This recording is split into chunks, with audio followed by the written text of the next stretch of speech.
Hey, so today I'm going to show you guys my template and homepage for my ACM website. So I already started my Apache web server, and this is how my template looks like.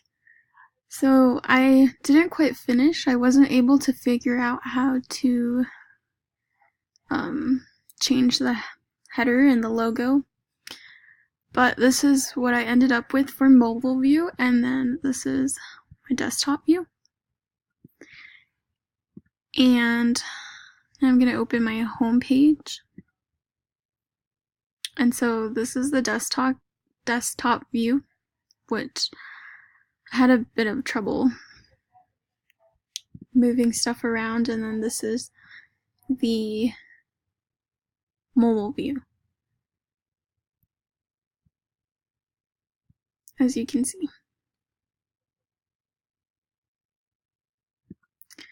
Alrighty.